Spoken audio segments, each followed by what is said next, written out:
Сайн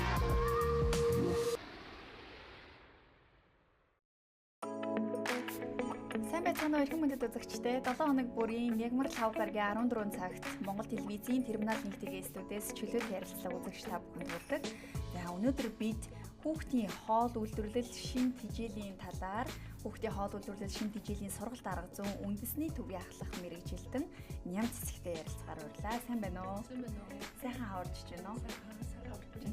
За хоёлаа өнөөдөр хүүхдийн хоол үйлдвэрлэл шин тэжээл тэр дундаа ерөнхий боловсролын сургуулийн хоол хүнс, за сургуулийн өмнөх боловсролын өмнө хоол хүнсний талаар ярилцъя. Одоо ер нь манай энэ хоол үйлдвэрлэлийн түвшин ямар байна, цаашид ямар ер нь сайжруулалтуудыг хийх шаардлагатай байна гэдгийг албаны бөгөөд мэрэгжлийн одоо хүний бас үнцгийг сонсъё гэж өнөөдөр урьлаа. За өмнө нь яг энэ сэдвийн дагуу нэг ярилцлага хийгдчихсэн.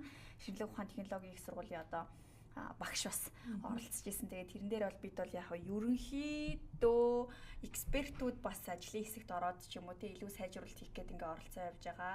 Олон улс болон Монголын одоо зөрүүнүүд ямар байдаг талаар ярьсан бол өнөөдөр илүү албаны бас байр суурийг сонсъё гэж бодож байна. За тэгээд та өөрийгөө олон хийж буй ажлын талаар товч танилцуулахгүй. Ер нь энэ хоол үйлдвэрлэл шим тэжээлийн сургалт аргалзан үндэсний төвийн маань үндсэн чиг үүрэг юу юм? Одоогоор ямар үйл ажиллагаа явуулдгийг. За төвийнхөө үндсэн товчхон танилцуулгыг. За 2022 оноос 2026 оны хооронд боловсролын яам за бүгд найрамдах Солонгос улсын олон улсын хамтын ажиллагааны байгууллага КОЙКАгийн хамтын хэлэлцээрийн хүрээнд төсөл хэрэгжиж байгаа юм. Энэ төв төслийн маань нэгэн хэсэг болох одоо манай төв шүтээсийг түшиглэн байгуулагдсан байгаа юм. За ерөнхийдөө бол 24 оны 5 сарын 1-ээс яг байгуулагдаж үйл ажиллагаа явуулж эхэлсэн. За албан ёсоор нээлттэй бол өнгөрсөн 3 сарын 24-нд албан ёсыг нээлттэй хийлээ. За манай төвийн үндсэн зорилго маань юу юм бэ гэхлээр хүүхдийн хоол үйлдвэрлэл за тэр ялангуяа боловсролын байгууллагын хоол үйлдвэрлэл үйлчилгээний оролцогч талуудыг мэрэгшүүлэх, чадваржуулах ийм ажлыг тогтмол хийхээр зорж ажиллаж байгаа. За тэгэхээр боловсролын байгууллагын хоол үйлдвэрлэл үйлчилгээний орчин гэдэг ихлээр цэцэрлэг, сургууль за тэгээд ингээд уялдаад ирж байгаа. Тэгэхээр нэг бид нар одоо цэцэрлэгийн төсний хүүхдүүд бол байнга өдөр болгон цэцэрлэгээс хоолыг тэгээд төстөө багтаан идж байгаа. За үүнээс нь бол балаад нэгээс багангийн нэгээс 5 дугаар ангийн хүүхдүүд бас өдний хоолнд хамрагдаад эхэлж байна те. Нэг цаг үе бодвол бас эргэцэн орчин маань бас бүрдчихэд байгаа юм. Түүнээс бол яг багангийн хүүхдүүд дээр яг хүүхдээ хоол шимтжээл гэдээ ярихлаар бол асуудал байлаа шүү дээ тий. 2006 оноос эхлээл өвдгийн цай хөтөлбөр 1-ээс 2 дугаар ангийнханд хэрэгжиж эхэлсэн. За энэ маань үр дүнтэй байлаа гэд олон судалгаанууд хийгдснээр 1-ээс 3 дугаар анги болж өргөжөөд тэгээ 1-ээс 3 дугаар ангийн хүүхдүүд үр дүн сайтай байсан боллоо. 1-ээс 5 дугаар анги боллоо. За ингээ 2006 оноос хойш эхлээд ингээд өргөжөөд явахдаа бол нэг журам дөрмийн хүрээнд л хүүхдийн маань үдийн цай явагдчихлаа. За миний хувьд бол яг энэ КОЙКА олон улсын байгууллагын төсөлд өмнөх төсөлт нь бол ажиллаж исэн. Энэ хүү өмнөх төсөл маань болохоор ямар хүрээнд хийгдэж исэн бэ гэхэлэр нийслэлийн нэг сургууль, булган одоо нэг аймгийн нэг сургууль, сумын нэг сургуулиудыг одоо жижиг галтгоотой болгож улсын хэмжээнд ингээд загвар болгож бэлтгэж өгсөн. За энэ хүү 3 сургуулийн маань үр дүн бол булган аймгийн Ташинжилэн сумын сургуулийн жижиг галтгоо маань үлгэр жишээ өнөөдрийг хүртэл одоо ингээд 2008 оноос хойш явж байна. За ингээд нөгөө хоёр сургууль маань үйл ажиллагаа явуулж байгаа. За ингээд үр дүн ерөөхдөө бол яг сумын сургууль дээр илүү гарч байсан учраас одоо энэ хэрэгжиж байгаа төсөл маань загвар 10 сургуулийг бас бий болгож байгаа юм. За манай төвийн нээлттэй уялдуулаад зэрэгцээд Баянзүрх дүүргийн 48 дугаар сургууль, Баянгол дүүргийн 40 дугаар сургууль, Сонгой хайрхан дүүргийн 9 дугаар сургууль бас жишг галтгоотойгоор үйл ажиллагаагаа явуулж байна. Тэгэхээр Монгол улсад ер нь хүүхдийн хоол үйлдвэрлэл шин тэжээлийн бодлогын өнөөгийн байдал ер нь ямар байна гэж үнэлэх вэ? Цаашид ер нь яаж сайжруулалт хийхээр ер нь цогцоор нь ингээ харддаг юм болоо. Одоо яг төв бол ингээ шинээр байгуулагдаж байна гэдэг бол ер нь анхаарал хандуулаад эхэлж байна гэж бүхэн ойлгож байгаа. Урт хугацааны болон богино хугацааны төлөвлөгөөг ер нь яаж харддаг юм бол? За ер нь бол яг ингээд хүүхдийн хоол үйлдвэрлэлийг ахуулгаар нь харуул маш сайн явагдаж байгаа. За ингээ мэдээж ингээд одоо асуудал бэрхшээл саад бол байгаа. Би одоо өмнө хэллээ те нэг нэг цаг үеийн явдал эргэцэн орчин бүрдчихлээ гэдэг. Тэгээ 2015 оноос эхлэн үдийн цай маань үдийн хоол болж өргөцсөн. За хүүхдүүдийн нэг хүүхдэд ноогдох төсөв маань бас нэмэгдсэн. За ингээд үдийн хоол болсонтойгоор улбалаад 2019 онд ерөнхий боловсролын сургуулийн хоол үйлдвэрлэлийн үйлчлэгээний тухай хууль батлагдсан байна. За энэ хуулийн хэрэгжилт маань өнөөдрийн түвшинд ямар хэрэгжилт нь одоо ямар явж байгаа гэхээр 33.8% байгаад байгаа байхгүй. За энэ хүү яагаад ийм одоо 100% биш те адаглаа 50-60% биш яагаад ийм бага байна гэдэг эргээд ингээд хуулийн заалтууд харахаар яа харахгүй яг детальчлаа сургууль цэцэрлэгтэр авч үзэхлээр бага байгаад байна л да. Учир нь юу вэ гэхээр хүний нөөц нэгдүгээр хомсдолтой байна. За байгаа хүний нөөцөө бол боломжийн нөхцөл байдлаараа болвол аль талаас нь төрийн байгууллагууд нь дэмжиж чадахжуулж, мэрэгшүүлж, за нэг тоног хөрөмж, за хүүхдэд өгж байгаа хүртээмж гэдэг ирэхлээр ингээд хуулийн маань заалтыг ингээд бууруулад байгаа юм. Тэгэхээр энэ заалтуудаа одоо хуулийн хэрэгжилтийг нэмэгдүүлэх үүднээс бол баг шатны одоо байгууллагууд нь хамтраад те ер нь бол хүүхдийн хоол үйлдвэрлэлийн салбар гэдэг бол олон салбаруудын дундах хөгжил байдаг. Эрүүл мэндийн яам хамааралтай. Боловсролын яам нь үндсэн хэдийгээр авч явж байгаа гэсэн эрүүл мэндийн яам хамааралтай, хүнсүд ээж ахуйн яам хамааралтай, сангийн яам хамааралтай гэл те. Ингээд салбар болгоны дундах хөгжил хүүхдийн хоол үйлдвэрлэлээр явагдаж байдаг. Та түрүүн жишг галтойгоо гэд хэллээ. Одоо ер нь зөвхөн нийслэлийн хэмжээнд ч юм уу ингээд харахад жишг галт тогоогүй ерөнхий боловсролын сургууль байна уу? Эсвэл 100% бүгд жишг галтойгоотой болсон гэж үзэх үү? Энийний одоо хүртэг төсөв мөнгө юм нь ер нь хэр бас хангалттай байдığım болоо. За ер нь бол 100% гэж бол хэлж чадахгүй. Мэдээж бол боломжийнхоо нөхцөлөөр одоо жил ирэх тусам сургуульд хамрагч байгаа хүүхдүүдийн тоо нэмэгдэж байна. Үүнийгээ дагаад нөгөө хоол үйлдвэрлэлд 5 жилийн өмнө байсан, 2 жилийн өмнө байсан тоног хөрөнгө маань багтаад ирж байна. Хүчин чадал нь буураад ирж байна. Хүчин чадлаа хангаж чадахгүй болоод ирж байгаа. Тэгэхээр нөгөө жил ирэх тусам нөгөө шинжилэл гэдэг зүйл ер нь бол тоног хөрөмжтөр явагдаж явах хэвээр. Үүнийгээ дагаад бас хүний нөөцийн асуудал бас давхар явагдаж байдаг.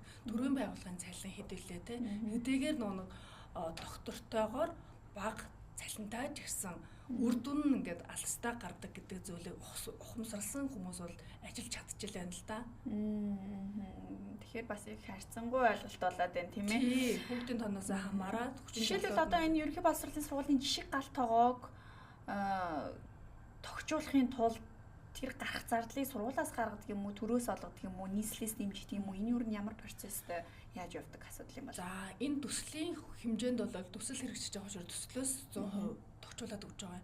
Тэгэд энэ одоо жишээлбэл би 48 дээр жишээ авч ярил л да. 48 дор сургуульд маань бол анги болон танхимаар хослсон байдлаар хоололдог юм хоол үйлдвэрлэлийг бий болгож өгсөн.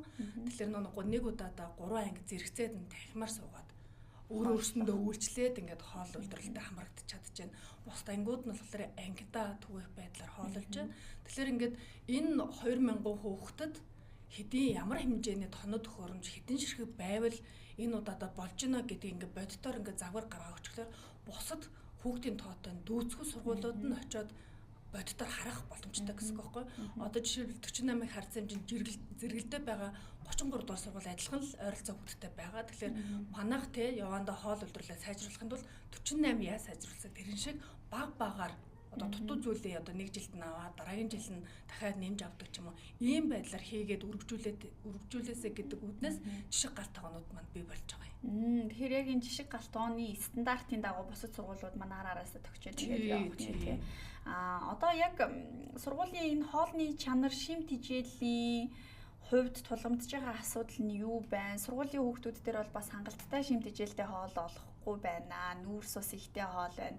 Гурил будаа ер нь голцоо өгж байна. Аль эсвэл одоо дийлийнх нь үүр тариа байна гэдэг ч юм уу. Нөгөө хоолн дотор эзлэх шим тижээлийн тэр процентын хувьд бас хангалтгүй байна л гэдэг шүүмжлүүд гарч ирдэг л дээ. Энэ асуудлуудыг ер нь яаж шийдвэрлэх ёстой бол одоо жишээ галтгоон дээр бол тоног хөрөмжийг нь бол хангаад өгч чинь тийм ээ.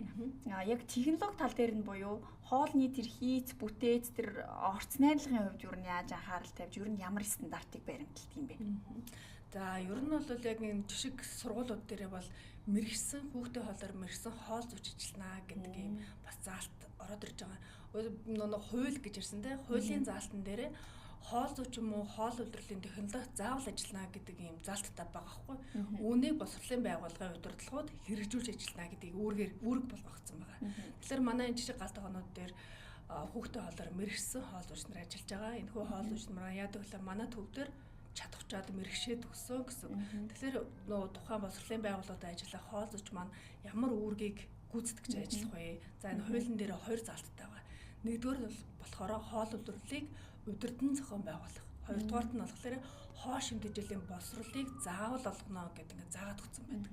Тэгэхээр яг энэ сургууль цэцэрлэг дээр ажиллаж байгаа хоол зүйч нар маань ямар дүрм журам стандартыг барьдаг вэ гэхээр хуулиа дагаад цэцэрлэг сургуулийн хоол үйлдвэрлэл үйлчилгээний стандарт гэж байгаа. Тэрэн дээр маань хэдэн хүүхдтэйгээс хамаарат хэдэн ширхэг халбах байх юм, хэдэн ширхэг хаяг байх ингээ бүгдийн яг детальшл заагаад өгсөн байгаа. Стандартаа мөрдөж ажиллах нь хуулиа хэрэгжүүлж ажиллах нь. Тэгэхээр нэг 3 сайтын тушаал байдаг. Эрүүл мэндийн яам, боловсролын яам, хүн сүд аж ахуйн яамны 3 сайтын тушаалаар сургууль цэцэрлэгийн хүүхэд сургууль цэцэрлэгийн хоолноос авах хоо шимтгэжлийн илчлийн хэмжээ гэж байгаа. Илчлийн хэмжээгээ за хүнсний бүтээгдэхүүнээр задлаад үзэхлээр ямар хүнсний бүтээгдэхүүн хэдэн грамм авах вэ гэдгийг бүр заагаад өгсөн байна. Үүнийгээ баримталж ажиллана. Тий. Тэгэхээр яг энэ заагдсан тоо баримт одоо хүрэх ёстой стандарт бол олон улсын жишээр бид нар явж байна гэж ойлгох нь шүү дээ тий.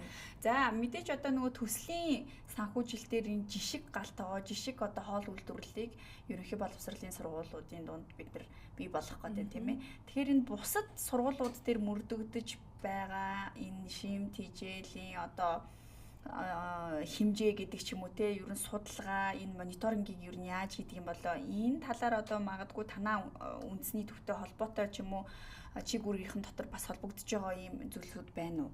За энийг ер нь хаанаас хэмдэг юм бол манай үйл ажиллагаа бол боловсролын ерөнхий газартай байнгын хамтын ажиллагаатай явагддаг. За яам бол боловсролын яам бол бодлогын хүрээнд ажиллаа чиглүүлждэг те хэрэгжүүлэгч агентлаг нь бол боловсролын ерөнхий газар.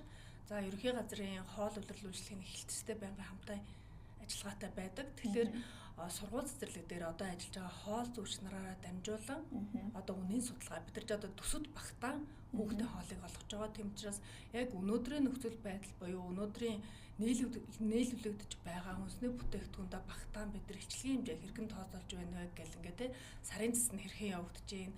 7 хоногийн дунджаар илчилгээний хэмжээгээ тооцож одоо мэдээлэл өгнө үү гэд ер нь бол байнгын одоо хамаалтайгаар явдаг гэсэн. Тэгээд одоо сурагчдын амралтыг дайруулан одоо хоол зүйч нараад чадахжуулах за ямар асуудал шийдэл байна, гарц гаргалгаа нь юу байна гэдэг ингээд санал солилцоод явдаг учраас ерөөхдөө бол одоо бид нар болохоор өдөр тутмын хүн болгон хоо шимтгэжлийн мэдлэгтэй баймаар байгаа байхгүй юу. Тэгэхээр ганцхан нүүрс ус муу гэж ойлгох бүх хүн ингээд өөрсдөө ингээд кодлцоо нүүрс ус муу биш шүү дээ. Бид нар хамгийн гол нь хэмжээгээ хизээ нийтэх вэ гэдгийг тааруулж хамаар байгаа байхгүй. Одоо жишээлбэл 1-5 дугаар ангийн хүүхдүүд хоногт хоол хүнсээрээ дамжуулан 1735 ккал авнаа гэдэг ингээд дундчлаа заагаад өгсөн байна. Үүний 35% нь сургуулийн хоолноосоо буюу үтийн хоолоор авнаа. За 35% нь гэхэлэр 608 ккал байдаг.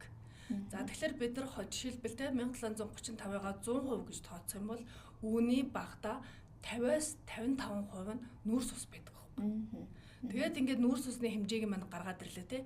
Инээсээ улбалаад үдийн хоолоор өгөх гэдэг нүүрс усны хэмжээг гаргачихж байгаа юм. Тэгэхээр хоногт авах тэр 1735-ын 50% нүүрс ус юм чи нүүрс усыг бид нар хизээж яах нь хоногийн хоолноос хасах боломжгүй. Харин нүүрс ус хамгийн бидний бит хэрэгтэйгээр хэрхэн тооцоолох вэ? Тооцооллын аргаар бид нар хоол төлөвлөлтөө маш сайн хийн сурмаар байгаа. Зөв. Яг одоо нөгөө хэлэх гээд байгаа үнцг нь болохоор жишээлбэл одоо даваа гарагт будаатай хуурга, мегмар гарагт будаатай шүл, одоо лав гарагт сүтэ будаа гэдэг ч юм уу, пүрүү гарагт одоо зөвхөн нарийн боов сүү байдаг ч юм уу. Тийм байдлаар ингээд өхөр нөгөө жишээлбэл яг стандарттай нийцэж байгаа юу эсэх дээр бас тодруулах гэдэг юм. Зөв. Тэгэхээр яг өдөр болгон аль болох тэгэхээр нөх хүүхдийн хоолны сонирхлыг бид нар дандаа ингээд суур болгох хэрэгтэй. Тэгэхээр тухайн байгууллагад ажиллаж байгаа хоол зүйч улирлын чанартайгаар хүүхдүүдээс асуум судалгаа, сэтгэл ханамжийн судалгаа тогтмол авдаг байх хэрэгтэй. Тэгээд нөгөө хүүхдүүд маань хоолтойход тэр хүүхдүүдийн сэтгэл ханамжийн үр дүн дээр хооллоо төлөвлөнө гэсэн үг байхгүй. Тэгэхээр нөгөө хоолны цэсийг ямагт нээлттэй байлгах хэрэгтэй. За яагаад нээлттэй болгоё? Хүн болгон эцэг гэх шүү дээ.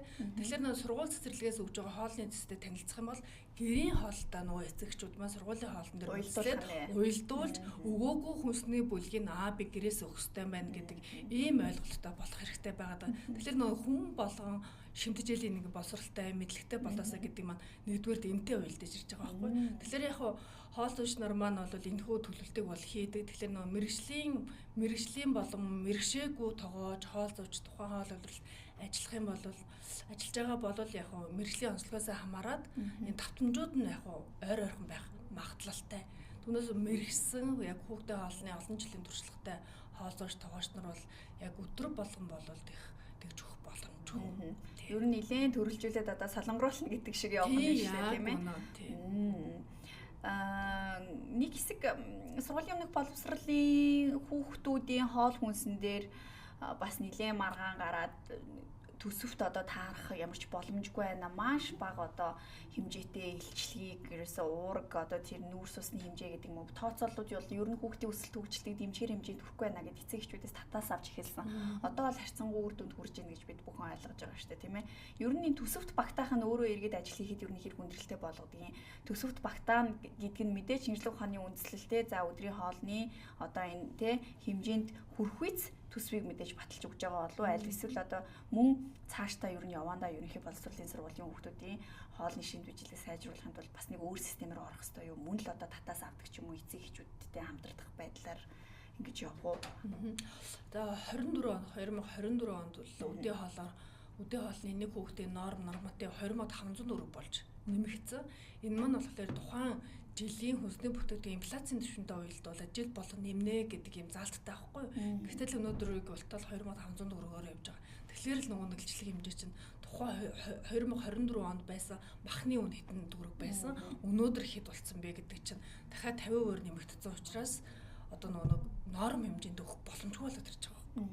Тэгэхээр нөгөө цэцэрлэгийн хүүхдүүдээр яхаарахгүй төсөөд багтаан олгоно гэдэг бол асар их нарийн тооцоол болоод ирдэг. Тэгмж аль болох тэнцвэртэй байдлаар хүүхдүүдэд бид нар илчлэгийн хэмжээг нь хангах хэрэгтэй. Түүнээс ганцхан илчлэгийг бид нар бол бий болгох бол амархан шүү дээ. 608 гэлбэлээр илчлэгийг бол бид нар нүрс нэмэгдүүлэл өг төсний агуулмжаа нэмжигтэл амархан гараад ирнэ шүү дээ. Тэгэхээр хизээж тэгж болохгүй. Яагаад гэвэл хүүхдийн хоолтын суурь, за эрүүл мэндийн суурийг яг нь цэцэрлэг сургуулийн хоол үйлдвэрлэлээс тавьж байдаг учраас суурь одоо эрүүл мэндийн үзүүлэлтийг бий болгож байгаа учраас хизээж тэгж хүн хуурс ажил хийж болохгүй гэдэг ийм шаардлагыг хоол зүйч тоогооч нартай тавьдаг. Тийм учраас аль болох тэнцвэртэй мөнгөн дүндээ тааруулаад тэнцвэртэй байдлаар л түүнээс илчлэгийг яг 608-д нь очиулах гэж битгий ерөөсөө тооцоолыг буруу хийгээрээ аль болох тэнцвэртэй байх хэрэгтэй шүү гэдэг шаардлагыг тавиад байгаа. Тэгэхээр нүүн цэцэрлэгийн насны хүүхдүүдээр ялангуяа цэцэрлэгийн насны хүүхдүүдээр хоолны төсөв маань багтахгүйсэн эцэг эхийн оролцоо нэмэгдээд ирж байгаа. Эцэг эхийн оролцоо нэмэгдээд ирэнгүүт нөгөө өөрөөс нь мөнгө гараад эхлэнгүүт миний хүүхэд юу хянал сайжаад ирж байгаа. Миний хүүхэд юу өгч байна? Юуг нь өгөхгүй байна? Нөгөө одоо нөгөө хоолны цэцгийг нээлттэй байлгах хэрэгтэй гэлтгсэн шүү дээ. Тэгвэл нөгөө хоолны цэцтэй бүгдээрээ ингэж очиж уншдаг. Энийг өгсөн юм. Одоо нэмэгдээд нөгөө үдээ хоол дээр сүү хөтөлбөр ороод ирж байгаа. Тэгэхээр нөгөө сүү хөтөлбөр чинь эцэг эхээс бас гарч байгаа. Тэгээд ингээд ирэнгүүт чи хүүхдийн хоол руу яхаарахгүй өөрөөс нь мөнгө гараад ирэхлээр анхаарал хандуулаад ирж байгаа юм. Одоо нөгөө олон улсын жишээ нь судалгаанууд байдаг л да. Тэнгүүд нөгөө хүүхдүүдээ эцэг эхчүүд яадаг вэ? Миний хүүхд өнөөдөр сургуулаасаа ямар хоол идсэн? Юу идсэн? Хээсэн хоолын бүгдийг идсэн үү? Үлдээсэн үү? Юуг нь үлдээсэн гэж асуудаг байтал манай Монгол эцэг эхчүүд тоогоо бодсон уу? Багштаасаа онц дүү авсан уу?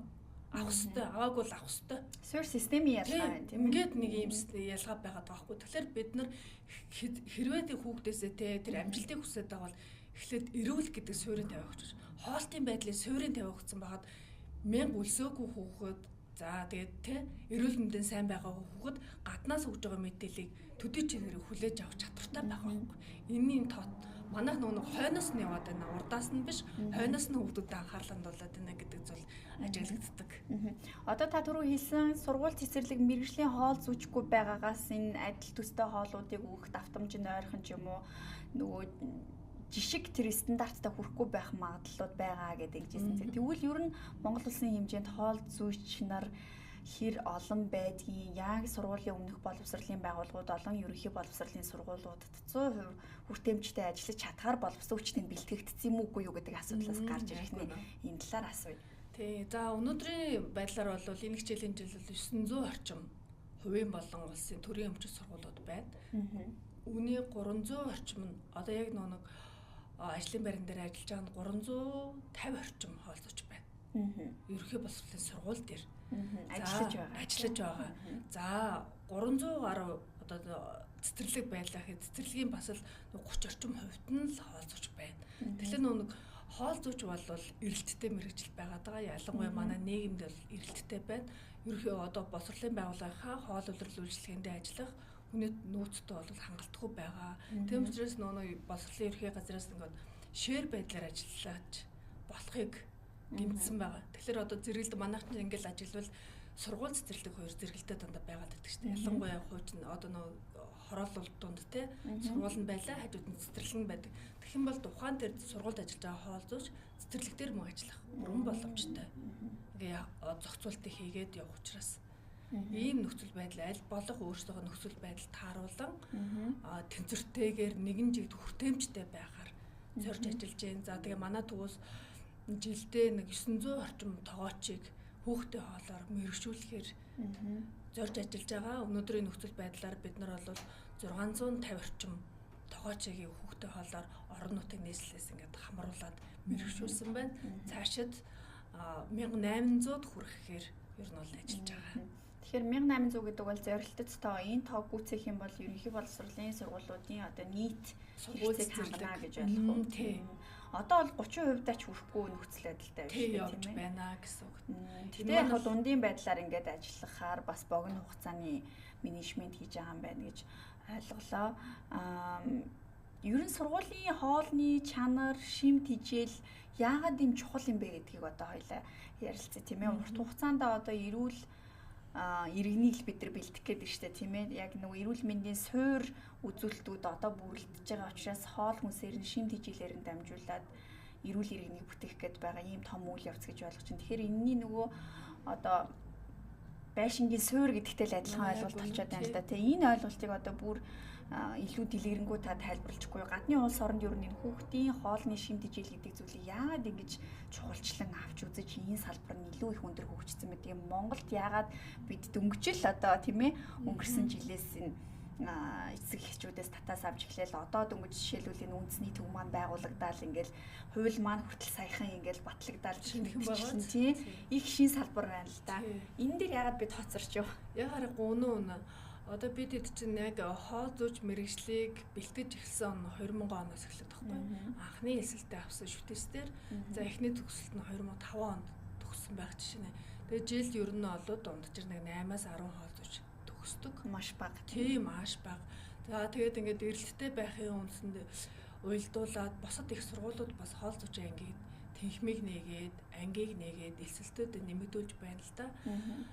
Энтэй улбалан одоо Ухаан амын одоо Монгол улсын хэмжээнд гэсэн Ухаан амын хоол тэжээлийн судалгаанууд хийгддэг. Энэхүү судалгаа маань 5 жил тутамдаа дандаа тогтмол хийгддэг. Тэгэхээр одоо 6 дугаар судалгааны тайлан маань бол гарсан байгаа 24-нд. Энэхүү судалгааны үр дүнг ингээд харахад бол бага ангийн хүүхдүүдийн 3 хүүхд тутмын нэг нь тархалтай байна. За тэгэл одоо цэцэрлэгийн насны 5 хүүхд тутмын 2 нь шүд хорхоолттой байна гэл ингээд эхлэнгүү чинь бидний чинь суур эрүүл мэндийн үзүүлэлт нь одоо шүдэ тий ялангуяа бага насны хүүхдүүдээр за тэгээ энэ тархалтын түвшин бага насны хүүхдүүдээр яагаад л буурахгүй нэмэгдээд байгаа юм бэ гэл ингээд үзэнгүүд ерөөсөө хоол шимтээжлийн боловсрол хоол шимтээжилдээ уялдаад ирдэг. За тэгэл одоо дэлхий дээр бид манай Монгол улс чинь халдварын бус өвчлөлтөөр ерөөсөө эхний 5-д эхний 10-д байнгын байгаа хэвээр тий илэгний хавдар нь хотоодны хавдар нь 2-3 дугаар байраа дандаа булаацалтаал ингээд явдагтай адилхан тоон ингээ буурахгүй байгаад байгаа нь юу юм бэ гэл ингээд үзэнгүүд олон улсын ингээ байгууллагуудын олон улсын хамтын ингээ зөвлөмжийг ингээд өөрснийхөө одоо байгаа үр дүн дээрээ суурлаад ингээд зөвлөмж авахад ерөөсөө л бага наснаасаа зөв дадалд суралцаагүй байна. Шимтгийлийн боловсролыг аваагүй байна гэдэг зүйл яригдчих дандаа зөвлөмж ирдэг. Энэ дээр үндэслэл ерөөсөө сургууль цэцэрлэгийн хүүхдүүдийн бага насны хүүхдүүдэд ерөөсөө үдийн хоолоор нь цэцэрлэгийн хоолоор нь дамжуулан тэмцэртэй байлгахыг нэгдүгээр мөрдлөг болгох, хоёрдугаарт нь энэ дээр нэмэгдүүлээд шимтгийлийн боловсролыг олгох зүйлийг ерөөс огтоос дээгдүүлчихгүй юм байна гэдэг зүрхэмж ирдэг учраас одоо ингээд энэ нь бол цаг хугацааны ирэхээр харахгүй ингээд манай төв маань 24 онд байгуулагдаж тарлаа. Одоо хүүхдүүд дээр нэг юм асуудал байдаг. Сургууль дээрээ цэцэрлэг дээр хоол идэхгүй байх, үлдээх, аягандаа үлдээх, эсвэл багшаа би энийг идэхгүй дурггүй гэдэг ингэждэг. Багш бол одоо орчин үед ч юм уу загнаад хүчирхийллийн арга хэлбэрээр хоолоо заавал идэхэд идэхээр ингээ идүүлэхээр буруутчдаг нэг юм тогтолцоо байна. Ийм зүйл угаасаа одоо үүсэж нэг юм өвчин ирээр бас. Тэгэхээр энэ хүүхдүүд хоолоо идэхийн ач холбогдол бөгөөд өнөөдөр одоо хичнээн би дургу байсан ч гэсэн энийг идэх юм бол надад ийм шимтгийл хэрэгтэй байна. Миний өсөлтөнд хэрэгтэй байна. Миний ийм эд хэрэгтнүүдийг одоо тэтгэж дэмжих юм байна гэдэг энэ боловсролыг бас ер нь олгох хөтөлбөр ч юм уу ийм стратегийг ер нь баримталж ажиллах боломжтой юу? Энэ төрлийн зөвлөмжүүд юмнуудыг ер нь өгдөг юм болоо. Одоо өөрөөр хэлэх юм бол зөвхөн хүүхдэд энэ шимт хичээлтэй шүүгээ тавихаас гадна нөгөө хүүхдтэй өөрт нь бас эрүүл мэндийн боловсрал, хоолны талаарх боловсралыг олох нь зүйтэй болов гэж хараад байна. Гадны улс орнуудад ялангуяа одоо Европт ч юм уу бас энэ жишээ Францд бол бүр илүү сайн хэрэгждэг юм байлээ. Ер нь судалж байхад. Тий. Тэгэхээр нэг хоол зүчгний нэг үнцэн үүрэг байгаа гэж хэлсэн тий. Хоол шимтгийлийн боловсрал олох гэх. Тэгэхээр тухайн ажиллаж байгаа байгууллагуудаа насны хүүхдүүдийн насанд тохирсон байдлаар яг ямар юуг ойлгуулах гэдэг юм гэдгийг бид нар дамжуулж боловсрал олгодог. Тэгэхээр нэг энтэй уялдуулаад байхлаар бас эцэг эхийн оролцоо яхахгүй орж ирдэг. Энэ дээр юу вэ гэхээр гэртээ одоо ингээл сургууль цэцэрлэгээс нь брокколи жишээлбэл тий брокколи хэдүүлээ, брокколи хүүхдүүд яг бага насндаа нэгнийгээ даган дуурах байдлаар гэртээ идэх дургуйч гэсэн сургууль дээрээ цэцэрлэг дээрээ иддэг. Нэг найз нь энэ брокколистой гоё штэ намайг хөөрхөн болгодог гэж хэлчих юм бол хичнээн дургуй байсан ч гэсэн тэр хүүхд найзаагаа дагаад иддэг байх жишээ нь. Тэгээд гэрт нь очиод тэр хэрэглээ байхгүй болчихдоор л байхгүй болчихдог. Тэгэхээр ерөөсөө нэг энэ сургууль цэцэрлэг дээр боловсролын байгууллагад ажиллаж байгаа хоол хүнсээс юу хүсэж байгаа юм гэхээр зуны удирлыг битгий мартаач. Зуны удирал бид нар ч гэсэн хамааралтай юм аа. Хичээлийн жилийн турш бид нар яг нэг брокколи сайн, брокколи идэх ёстой, луван үлдээжлэхгүй гэл ингээд сургалтаараа, хоолоороо дамжуулаад олгочдөг. Зун нь гэртээ очиод яхалаараа мартчихдаг. Нөгөө амтаа мартчихдаг. Тэнгүүд энийг бид нар амтыг мартуулахгүй тулд яах ёстой вэ гэхээр энэ хичээлийн жилийн туршид бид нар энэ ногоонуудыг идэж сургасан, танаа бүтээн жишээл бидээ сургасан, та үнээр нь гэрээ холдороо дамжуулан үргэлжлүүлэн олгоорой гэдэг зөвлөмжийг бид нар өгсөн таах. Тэгэхээр нөгөө намар нөгөө хүүхд чинь брокколиогоо мартаагүй орж ирэх нь, лувангийн амтаа мартаагүй орж ирэх нь. Энд чинь ингээд хүүхдийн эрүүл мэндэд эргээд нөлөөлж байгаа байдал ахгүй. Тэгэхээр бид нар улирлаас хамааралтайгаар хоолдог учраас тухайн улирал ямар хүнсний бүтээгдэхүүнээ олдсон нь илүү байдгийг, ямар хүнсний бүтээгдэхүүн шимт хичээлэг байдал нь илүү байдаг вэ гэдгийг бас ингэж нийгэмд бас түгээмээр байгаа. Үүнийгээ даа би одоо яхаарахгүй эцэгхийн оролцоо гэдэг зүйлийг асар бүх төвшөнд хэлмээр санагддаг. Жишээлбэл би одоо өсвөр дунд ангийнхаа хүүхдийн эцэгхийн оролцоонд нь оролцоод ингээд 4 цагт хүүхдийн анги дээр ингээд хичээлд нь ороод хүүхдүүд хичээлж ямар байдлаар хамрагдаж байгааг ингээд харахад болдог бол бидрэг бол бага байхад бол нэг ярихад чимээ гарахад багш бол цохол авдаг гэсэн тийм. Тэгэхэд бол одоо багш нар маань тэг зохих ирэхгүй болсон. Тийм учраас нөгөө хүүхдүүд дуртайгаа хийх юм. Яах нэг ангид нь 40-50 хүүхд байх юм.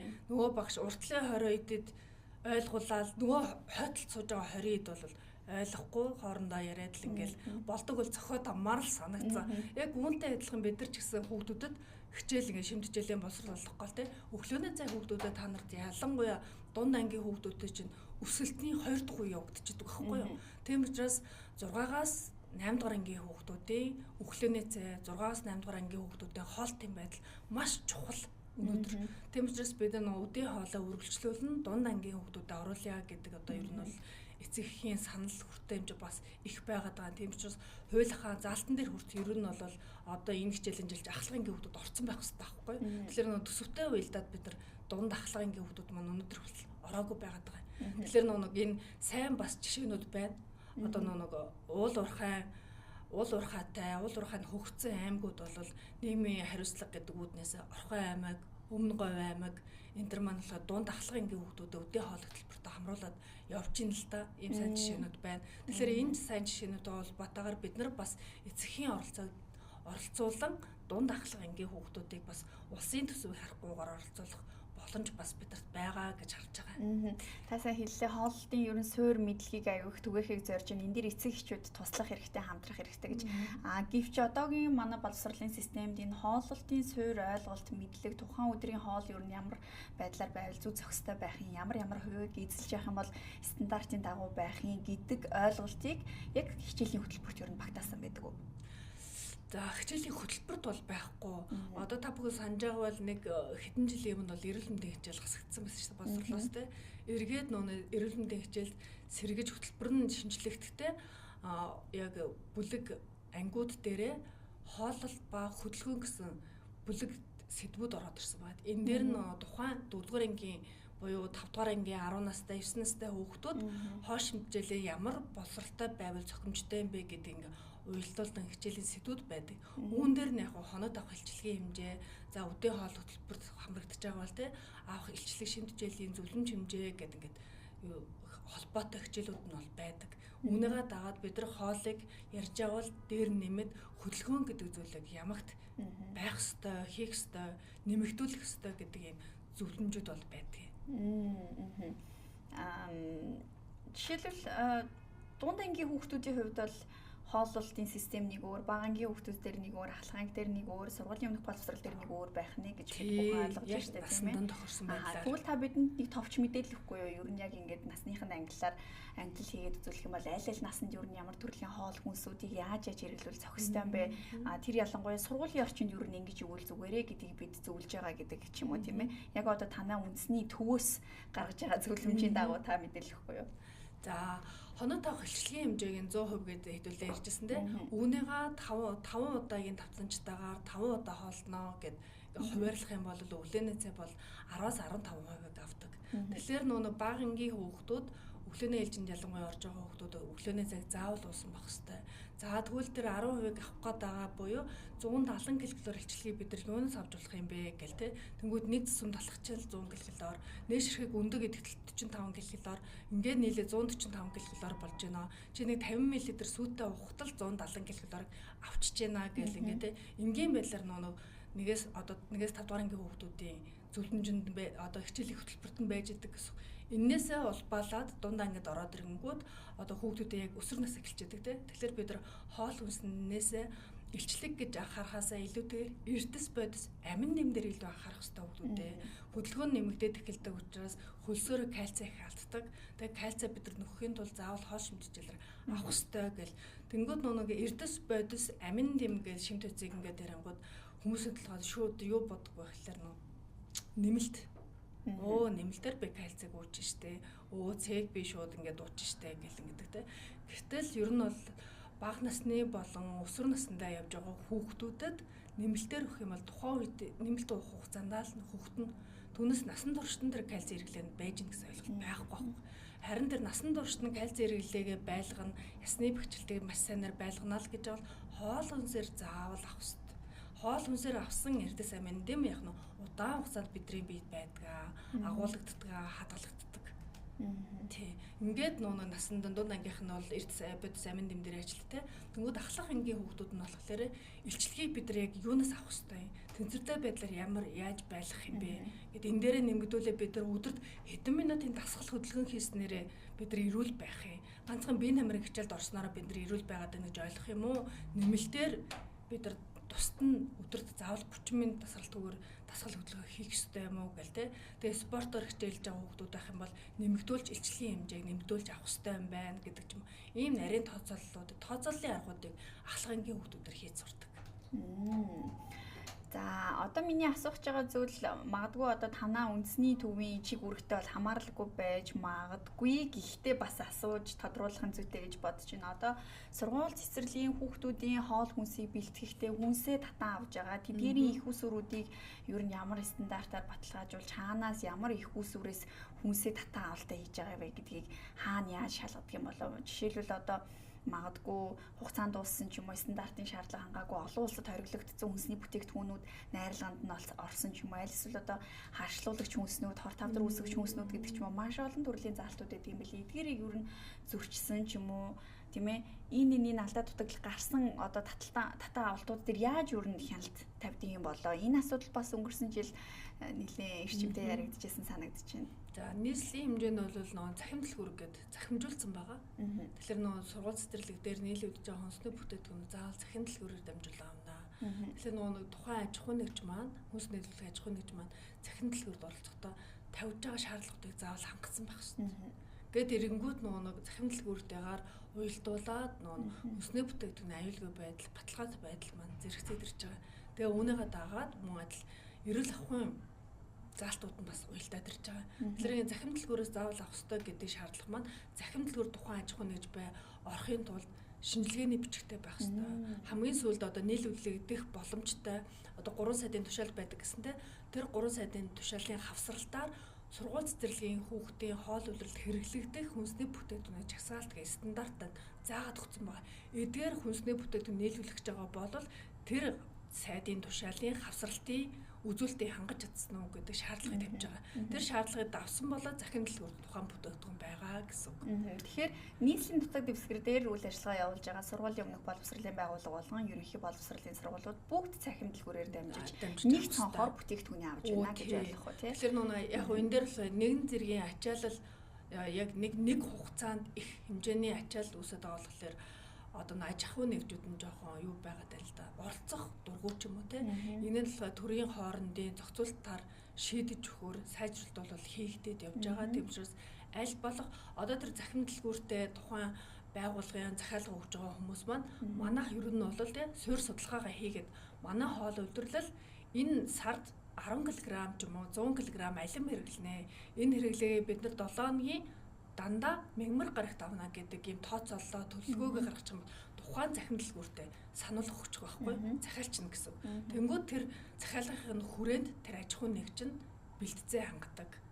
Хүнсний бүтээгдэхүүн олдцоо төлөвлөдөг тийм ийм байдлуудыг ингээд зохицуулах бүрэн боломжтой байгаад байгаа. За тэгвэл одоо цахим дэлгүүрт байршиж байгаа дэлгүүрүүд хангалттай хэмжээд байгаа гэж үнэлэх үү? Магадгүй одоо ер нь бол хангалттай байгаа. Харин нийлүүлэгдэх хүнсний бүтээгдэхүүнийх нь нэр төрөл нь арай жоохон цөөн байгаад байгаа. Нөгөө стандартад нийцж байгаа хэсгээс хамаарад хамаарад одоо заавал нөгөө одоо бид нар чинь манай хоолчч нар юу гэж хэлж байгаа гэхлээр жимсний бүлэг жимс аюу бага байгаад байна. Жимснээ олдсон бага байгаад байна. За ногоонуудын нийлэлт арай жоохон бага байгаад байна. Эргээд яагаад тэгэхээр нөгөө одоо нийлүүлэх байгууллагууд нь ганцхан том одоо гурил будаа үр тарианы бүлгийг нийлүүлэх дуртай ч юм уу ганцхан махны бүлгийг нийлүүлэх дуртай за нөгөө хадгалалт удаанд одоо үндэс үрт ногоонуудаа нийлүүлэх дуртай ч юм уу тийм ийм байдлууд ингээ ажиглагдаад байдаг учраас манай төвөөс бас ерхий газартай хамтран хүнс нийлүүлж байгаа аж ахуйн нэгжүүдэд одоо ингээд сургалт хийхээр төлөвлөж байгаа. Үүн дээрээ одоо юу гэж хэлэх байна вэ гэхээр одоо ингээд хэрэгцээ нь ингээ байгаад байгаа учраас та бүхэн нийлүүлээч. Нийлүүлэхийн тулд одоо алимыг хэдийн хэмжээнд те ямар стандарт Монголд мөрдөгддгийг энэ стандарт хангахын тулд хэдийн хугацаанд хадгалдаг, хэдийн хугацаанд та нийлүүлэх боломжтой ингээл те ийм чиглүүлгийг өгч чадах юм бол нөгөө асуудал болоод байгаа нийлүүлж чадахгүй байгаа бүтээгдэхүүнүүд нь нийлүүлэгдэх боломжтой болоод ирж байгаа. За тэгвэл одоогийн байдлаар нийслэлийн ерөнхий боловсролын сургуулиудын хоолны цэсэнд одоо ажиглагдж байгаа дутагдал болон давуу талын талаар бас бидэнд мэдээлэл өгөхгүй юу? Одоо магадгүй танаа төвөөс гаргасан зөвлөмж 3 сайдын хамтарсан тушаал гэх мэтчлэн баримт бичгүүдэд холбогдоод бүгд адил стандартын дагуу цэсээр хоолоо бэлтгэдэг үү? Аль эсвэл хоол зүйчтэй зүйчхүүгээс ч юм уу хамаарад энэ хоолны цэс өөр байна уу?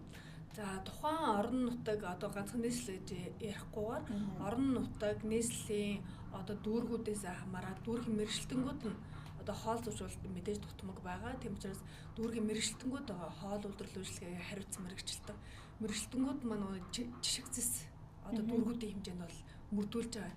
Тэгэхээр нэг дүүргээс тэр мэргэжилтний гаргасан жишг зэсийг тухайн сургууль цэцэрлэг өөрийнхөө боломжинд тулгуурлан бага зэргийн өөрчлөлт хийгээд хэрэгжүүлэх болно гэдэг ийм мөрдлөгийн үрээд явж байгаа.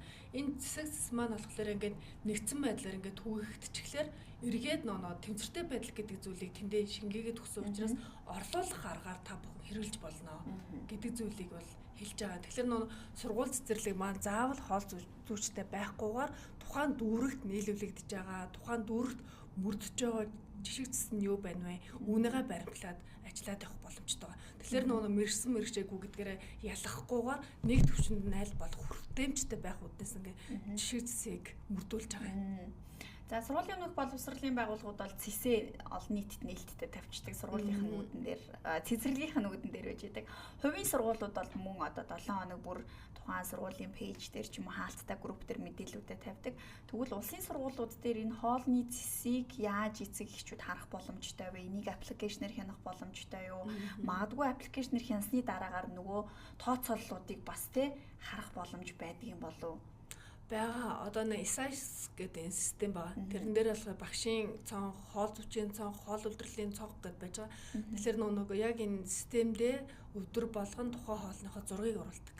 Зургийг оруулаа энэ систем нь өөрөө ингээд тооцооллын аргаар хийцэн илчлэг хэмжээ байдаг хоолны нэр төрлөөрөө тэнгууд би өнөөдөр мантумбууд үзэгний шүүстэй өгсөн бол мантумбуудаа сонгочихно, уух зүйлээс нь үзэгний шүүсээ сонгочихно. Тэнгууд нөгөө илчлэгийн хэмжээ нь харагддаг. Тингээд нөгөө эцэг ихэд болохоор бодит зургийг оруулгууд эцэг их маань бас өөрийнхөө юу ах нь бүртгэлээрээ ороод харах боломжтой байгаа. Орчин бөгөөд стандарт техник хэрэгслийн хувьд аюулгүй байдал энэ шаардлагуудыг яаж хангуулж байна? Энийг ямар байгууллагаас ер нь шалгаж мөрддөг юм бэ? За нөгөө хуулиуд байгаа стандарт байгаа гэсэндээ энэ стандарт дээр маань заагаад өгсөн байгаа. За 500 хүүхэдтэй байх юм бол 80 литрийн нэгдүгээр хоолны тоогоо хэрэглэнэ. Тэнгүүдээ хэрэглэгдэх тэрний нэгдүгээр хоолны тоогоо маань одоо нэг ган байна. Гангийн одоо 304 байх юм уу, 714 байх юм уу гэдэг ийм заалтуудыг заагаад өгсөн байгаа. Тэгэхээр энэ стандартаа уялдуулаад нийтийн хоолны одоо тоног төхөөрөмж нийлүүлж байгаа одоо сайн мэдээ тулах төхөөрөмж, тулах техник, чиглэл гээд эдгээр компаниуд маань тэр стандартыг мөрдөж хоол үйлдвэрлэл үйлчилгээнийхаа яг нь нийлүүлэлтийг хийж байгаа. Тий. Үүнийг бол яг нөө детальчлаад яг шаардлага тавиад стандарт нийцхүүж хэмжээний байна уу байхгүй нэг стандарт хэмжил зүүн газраас одоо яг дүн шинжилгээ хийдэг бас одоо мэржлийн хэлд маань бий болчлоо тий. Тэгэхээр суурь лабораториуд маань химийн лабораториуд маань бас тодорхойлдог байгаа. Одоо сүүлийн үеийн яг энэ тоног төхөөрөмж болон эдгээрийн стандарттай холбоотой судалгаа байна уу? Жишээлбэл Улаанбаатар хотод ерөнхий боловсролын сургуулиудын хэдэн одоо ийм техник тоног төхөөрөмж хэрэглэж хэдэн стандартад нийцэхгүй байна. Энийг засаж сайжруулах ёстой гэсэн ерөнхий мониторинг байдаг болов. Манай дээр харин одоо нэг ийм юу байгаа даа. Тендер тухай хуулиндаа юу одоо бага үнийн санал өгж байгаа компани нь уусаа хуульд шалгарах тийм одоо зохицуулт хийсэн байдаг. Тэгэхээр хичнээн одоо энэ нийтийн хоолндыг нийлүүлж байгаа тоног төхөөрөмжийн байгууллагууд тендер зарлагдаа тий одоо нийслэлийн хэмжээнд 11-р хоолны тоогоо нийлүүлэх ийм тендер зарлаа гэхэд үнийн санал тухайн байгууллагуудаас авдаг. Тэнгүүт нөгөө компаниуд маань өөрийнхөө нийлүүлж байгаа стандартаа нийцсэн одоо тоног төхөөрөмжийнхөө үнийн судалгааг одоо доод үнэ одоо тендер төхөн нь шүү дээ. Тэнгүүт одоо шаардлага хангахгүйг нь мэдээж хямдхан үгүй шүү дээ тий. Тэгэхээр нөгөө тендерийн хуулиараа үнийн дүн бага өгсөн компаниг шалгаруулах хэрэгтэй байдаг учраас энэ дээр жоох нэг юм зөрчилдөөн бас байгаад идэгэн. Тэгэхээр нөгөө шаардлага хангахгүй буюу яг ингээ харахад шаардлагыг хангаж идэг. Тэгээд нөгөө яг хэрэглэгчдэр очихлоор удаан хугацаанд байж чаддгүй ч юм уу.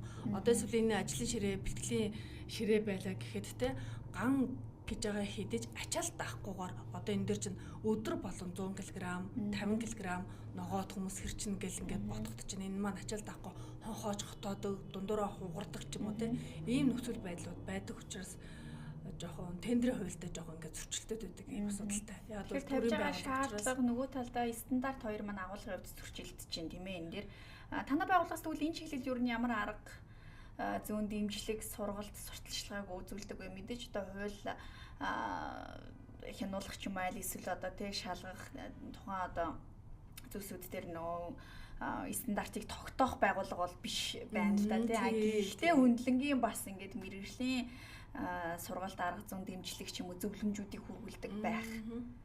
Тэг яг нь сургалтаараа дамжуулан сургалтынхаа хөтөлбөртөө хэрэглэгдэхтэй хүүхдээ хоол үйлдвэрлэлд хэрэглэгдэх тоног төхөөрөмжийн стандарт, сонголт. За тэгээд хэлбэр дүрс нь ямар байх юм те мэдээж хүний одоо аюулгүй ажиллагааг хангасан хөтөлбөрийн хөнгөвчлсөн байх хэрэгтэй гэдэг суурь ойлголтуудыг бас сургалтынхаа хөтөлбөрөөр дамжуулан тоогооч болон хоолцогч нарт олгодог. Цаашид Ерөнхий боловсролын сургуулийн хоол үйлдвэрлэлийг сайжруулахад ямар бодиттой алхмууд хийх хэрэгцээтэй байна гэж та бүхэн харж байна? За хуулийн хэрэгжилтийг нэгдүгээр одоо нөгөө бүлээсэн үүрэг болгоно биелүүлэлмээр байна. За хийсэн заалтуудыг бас хэрэгжүүлмээр байна. Хэрэгжүүлэхийн тулд хоол үйлдвэрлэлд ажиллаж байгаа хүний нөөц, за хүүхдээ хоолнд оролцогч бүх талуудыг нэгдсэн нэг мэдлэгтэй болох шаардлагатай байгаад байна. Одоо бид нар чинь хоол зүйч тоогооч хүүхдийн хоолоор мэрэгшүүлээ төгсгөөд байдаг. Ажлын байран дээр очиод нөө сургалтаас олж авсан мэдлэгийг хэрэгжүүлэх гээд те стандартаа мөрдүүлэх гээд хуулиа хэрэгжүүлэх гээд хуулийн заалтаа танилцуулаад ингээд болохоор ойлгодог удирдлагууд байна, ойлгохгүй удирдлагууд байна. Тэм учраас тийм асуудал бэрхшээл байдаг учраас нөгөө мэрэгсэн тоогооч маань, хоол зүйч маань мэдсэн мэдлэгийг улам батжуулаад ажлын байран дээр нь хэрэгжүүлэх үүднээс хийн оролцоог удирдлагууд оролцдог. Тийм учраас удирдлагуудад нэгдсэн нэг ойлголт. За тэгээд төсөв мөнгөтэй бид нар ч ажилладаг учраас нэрв нэгтлэнгууд, за тэгээд эмчтэй ер нь бол боловсролын байгууллагад ажиллаж байгаа хоол зүйч бол тухайн байгууллагад ажиллаж байгаа хүн болгонтэй ажилтдаг, хамтарч ажилтдаг. Тийм учраас тэр хүүхдээс бусад бүх оролцох талуудыг нэгдсэн нэг мэдлэгтэй байх юмсан л гэж зорж ажиллаж байна да.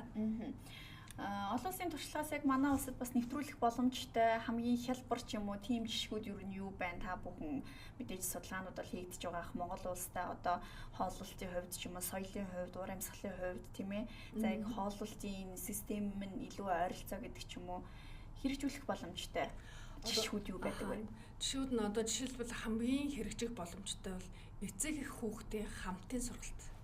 Одоо та бүхэн кинон дээрээс олон улсын одоо нэг юм судалгаанууд дээр сарж ирсэн баг те хамтдаа нэг пиццаг бид нар эрүүлэр хийж болно шүү дээ. Эрүүл хүнсний бүтээгдэхүүн сонгоод хамтдаа хийж болно, гэрийн нөхцөл хийж болно. Хамтдаа суралцах тэр орчныг бүрдүүлж нэгдсэн нэг мэдлэг байлгах те тэрнээс нөө эцэг их хүүхдийн бас харилцаа хамгаалтаар оролцоо нэмэгдээд ирдэг учраас хийх нэгээ ойлгох үндэслэл болдог. Тэмчээс энэ аргыг ер нь бол оролцуулах шаардлагатай байна гэдэг юм одоо санал бидэд хоорондоо төвшүүлж төлөвлөж байна да.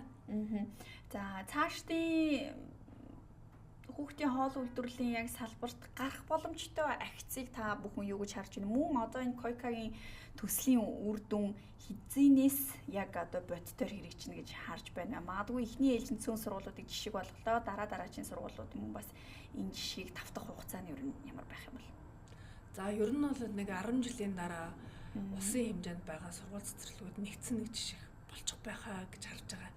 За тэгээд энэ 10 жилийн дараа хүүхдүүдийн өнөөдөр нэгдүгээр ангид яг үдээ хоолнд хамарч ирсэн хүүхүүд 10 жилийн туршид одоо нэг сургуулаасаа тий гэрээсээ зөв хоолтой явахад тухайн хүүхдийн аталааны шүтний бүтцэн зөв ургасан байх. Аталаа нэг хүүхд ч гэсэн тий нөө шүтний аппарат зүүхэргүйгээр шүтэн бэхжсэн байхаар тухайн насандаа тохирсон өндөртөө хүрсэн ясан сайн бэхжсэн байгаасаа л гэдэг энэ үр дүн бол 5-10 жилийн дараа гарах учраас сүүл хөтөлбөр маань бас энтэй уялдаад ирж байгаадаа бас баяртай байгаа. Тэгэхээр та бүхэн бас анзаарч ирсэн бол одоо энэ дэлхийн спортын тэмцээнүүд дээр ямар улс их тэргүүлээд байгаа та бүхэн анзаарч ирсэн.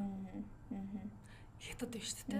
Тэгэхэд нэг хэдхэн жилийн 5 жилийн өмнө 10 жилийн өмнө бол хятад хүмүүсийн шүтний бүтцэн ямар байсан, ясны бүтцэн ямар байсан, дундаж өндөр бас ямар байсан. Тий, дундаж өндөр нь ямар байсан. Одоо бол ер нь бол дэлхийд ер нь одоо толгой зөгч шүү дээ.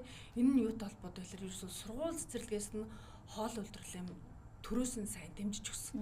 Үүн дээрээ нэмээд сүүх хөтөлбөрийг тогтмол явуулсан. Энийн үр дүн өнөөдөр гарч байгаа байхгүй. Тэгэхээр өнөөдөр бид нар энэ жил сүүх хөтөлбөртөө хамраглаа гэхэд 5 жилийн дараагаас адаглаад те үр дүн гарч эхэлнэ гэж хүлээж байгаа.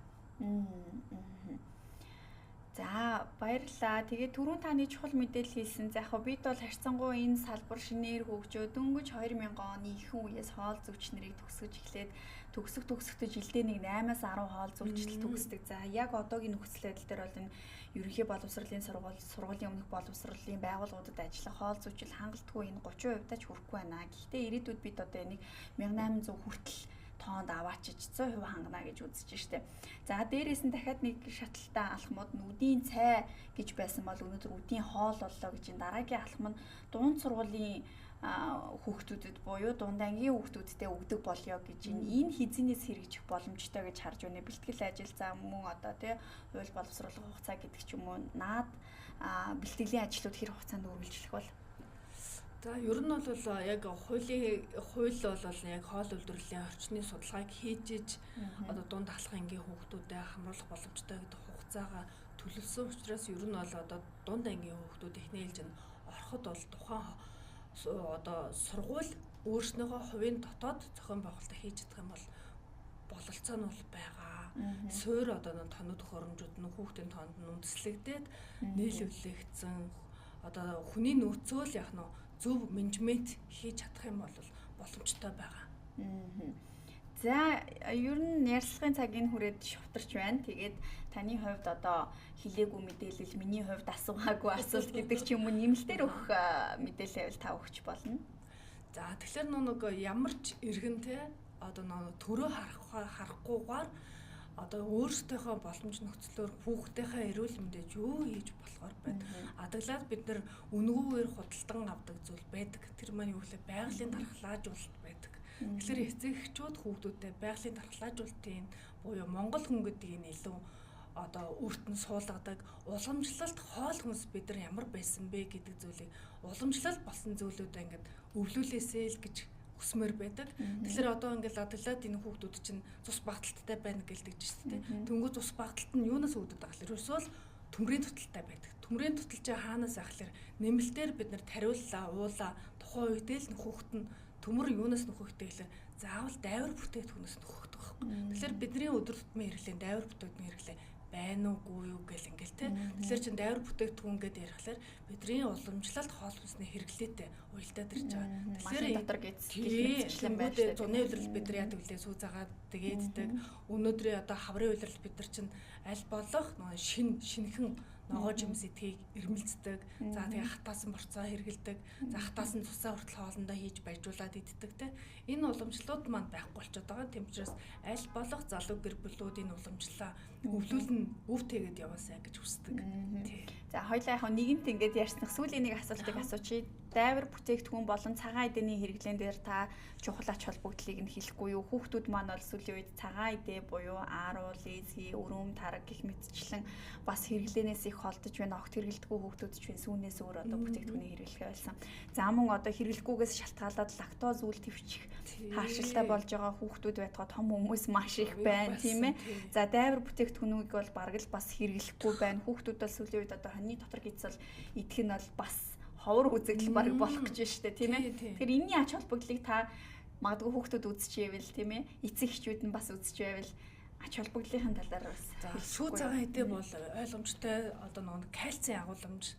За тэгээд нэг зуны улиралд яг байгалийн аргаараа хатаагдаж байдаг учраас дэгийн агуулмж бас байдаг. Тийм учраас одоо нэг сүү цагаан эдэг өдөр тутамдаа хэрэглэх ялангуяа хүүхдэд хатуу харуул идүүлээч идүүл сургаа. Манайхан ингэдэг хахч штэ хахч нь хатуу харуулна хахна хахдаггүй байхгүй хүүхд.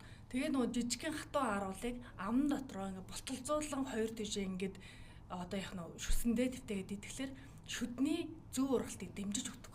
Эрүүний хөгжлийг дэмжиж өгдөг. Эрүү хошорын ясыг зөв хөгжүүлж өгнөөс тэгээ махаа зулгааж иддэг гэл те. Тэгэхээр нөгөө үнгүүгээр одоо бидний насны одоо бид нар яг 10 жилийн өмнө те ямар шүттэй байсан. Бидний өнөөдрийн тэр 10 жилийн өмнөх насны хүүхдүүдийн шүтэн ямар бүхтэл ер нь бол ингээл аппараттай байгаа шүү дээ. Тэгэхээр ааруулны цав сүү цагаад энэ хэрэглээ эрс багтсантай, муудсантай холбоотой болоод ирж байгаа байхгүй. Хатуу ааруул идээд л ах мэл тэр хүүхдээ шүүд яг нануу цанаа ургасан ч явцдаа яг зүв болоод ирдэг. Яг л энэ чинь бойлны яг массаж болоод ирдэг байхгүй. Тийм учраас хатуу ааруулыг тогтмол идэл сургаач гэж хүсэх байна. За тэгээд дайвар бүтээгдэхүүн байх юм бол одоо үйлдвэрийн аргаар боловсруулсан, хурц үнэрийг дарсан ийм одоо дайвар бүтээгдэхүүн их болчлоо шүү дээ. Тэгэхээр үүнийг 7 нот нэг удаа ч юм уу, сардаа нэг удаа, улиралдаа нэг удаа ингээ давтамж нь улиралдаа нэг удаа идүүлдэг байж агаад хүүхэд дуртай байх юм бол сардаа нэг удаа идүүлдэг. Тэгээд гэртээ тэр дайвар бүтээгдэхүүн чанжаага бол үнэрийн дарах одоо урамлын гаралтай хандлагчуд байдаг. Тэгэхээр говзика буюу нөө цэцэг байдаг шүү дээ. Тэрийг цэцгнээс нэг 2 ширхэг хийгтэл дайлю гэдэг үлээ. Тийм, тэр хурц үнэр чинь байхгүй болчихдог байхгүй юу? Бид нар нэг хэд удаан ингээд ахлаар бид нар ч гэсэн жоохон тааламжийн үнэр байгаад байдаг шүү дээ. Тэр тааламжийн үнэр маань байхгүй болчихдог. Цагаангаа бас амтын жоохон бууруулж өгдөг. Хурц эвгүй амтыг дардаг. Ийм аргууд байдаг учраас аль болох нөгөө хэрэглээндээ багаарч болов оруулаасаа эндээс улбалаад нөгөө хүүхдүүдийн бичил шим хичээлүүдийг бид нар дайвар бүтээгдэхүүнээс авдаг. Тийм. За танд их баярлалаа. Тэгээ хүүхдийн хоол үйлдвэрлэл шим хичээл тэр дундаа ерөнхий боловсролын сургууль болон сургуулийн өмнөх боловсролын хүүхдүүдэд өгч байгаа хоолны шим хичээл, за тэдгээрийн доторх одоо хувь эзлэхүүн хэмжээ, за мөн тоног төхөөрөмжийн стандарт одоо нийслэлээсээ хэрэгжүүлж байгаа олон улсын байгууллагуудтай хэрэгжиж байгаа төслүүд, за үүний үр дүн хэдэн жилийн дараа ямар үр дүнгууд гараад явах юм бэ гэх мэтчлэгийг хүрхэн сэдвүүдийн хүрээнд ярилцлаа. Өнөөдөр заав гарган бидний студид 1 цагийн турш ярилцсан танд баярлалаа, амжилт хүсье. За баярлалаа, та бүхэндээ ч гэсэн амжилт хүсье. За баярлалаа үзэгчдээ. Чөлөөтэй ярилцлага өнөөдөр хүүхдийн хоол үйлдвэрлэл шим хичээлийн сургалт арга зүйн үндэсний төвийн ахлах мэрэгчлэн ям цэцэгтэй 1 цагийн турш ярилцсанаар энд хүрээд өндөрлөж байна. Маргааш 14 цагаас энэ студидтэй иргэн уулзъя. Баяртай үзэгчдээ.